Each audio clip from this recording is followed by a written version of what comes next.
Stew? Yeah. It's for my channel. I won't use all of it. Don't put my face in it. Your face isn't in it.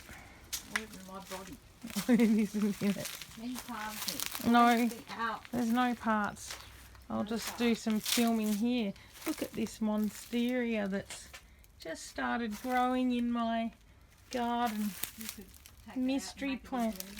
I will rescue it from down there. You'll need a spade though. Yes.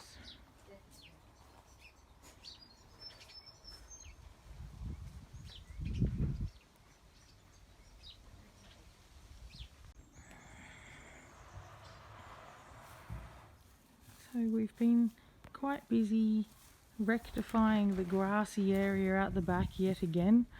It just grows so fast. There's my auntie. She's attacking the olive tree, which we will eventually have to move. So she's going to take some cuttings from it and hopefully we'll be able to use it elsewhere in the garden or on the block. So she's just going to take some cuttings now. Now I'm going to do some softwood and some hardwood cuttings in the hope that one or the other will take.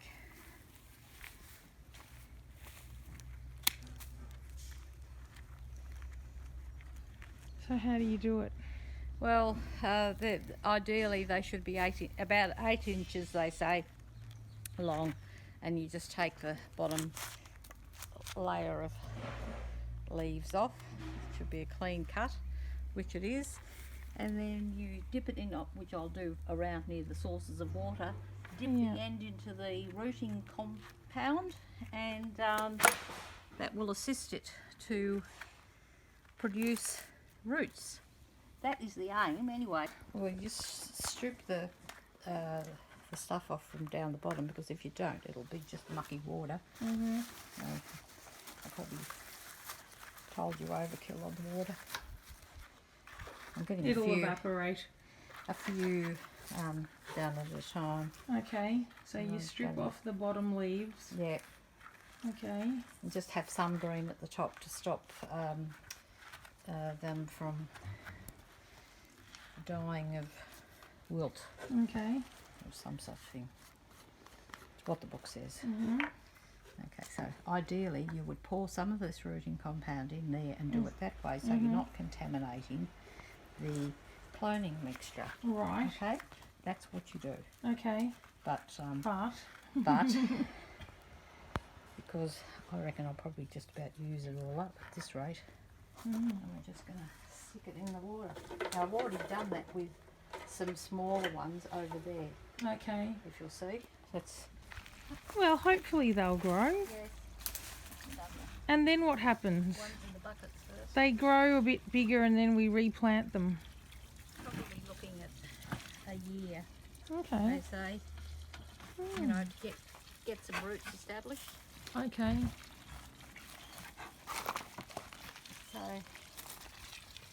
we'll soon know if they're dead. Got to leave some. Got to get some water in there. Well, there you go. There you go.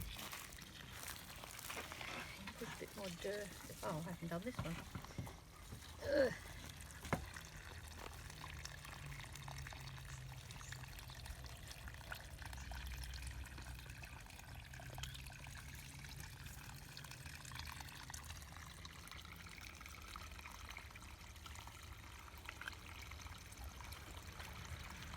So that's the special stuff. That's the rooting compound. Okay. Okay.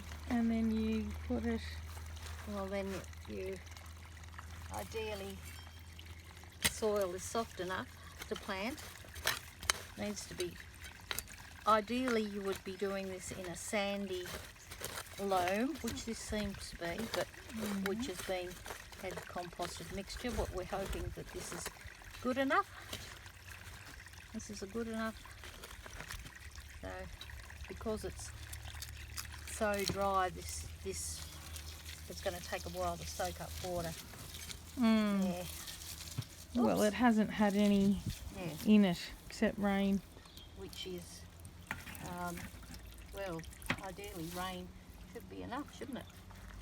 For I'll just make a bit of a mud pie happening here.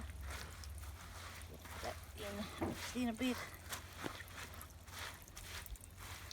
Just like going back to preschool, making mud pies. All the gardening experts will probably say, "Oh, what did you do that for? That's not right." Well, if it works, it's going to work. Exactly. That's the beauty of experiments, isn't it? Mm.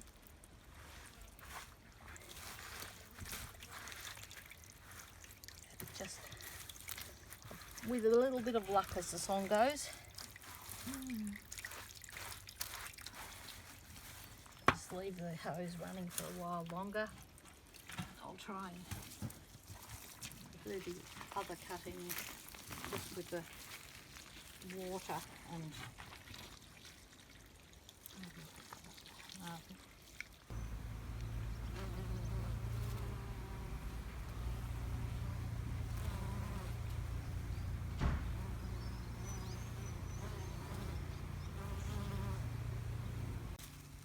make sure you send me a picture when they're flowering. I will. Where you pull up a weed, there's a bulb under there. Mm.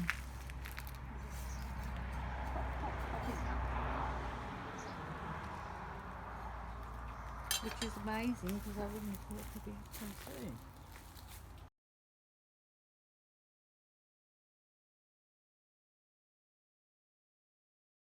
Edenhope has a population of around 950 people and was established in 1864. The first European settlers arrived in 1845 and were originally from Scotland. Edenhope sits on the southern end of Lake Wallace, known for its water birds, including black swans. Edenhope was also the home of the first all-Aboriginal cricket team to go to England in 1868. There is a monument commemorating their visit across the road from the house. Edenhope has a well-stocked supermarket that also sells hardware, gardening and household items. Among others, there is also a pharmacy, post office, coffee shops, a butcher, a takeaway, and of course, there's a pub, also all located along the main street. There is also the Red Tail Gallery, showcasing local creative arts, a large charity shop, and a huge antique shop. The Historical Society runs the information centre inside the well-preserved old courthouse. You can still see where they locked up the prisoners and hear about the history of Edenhope. The Dachshund Museum is the only one of its kind in the Southern Hemisphere and features all manner of art and collectible featuring dachshunds of all kinds.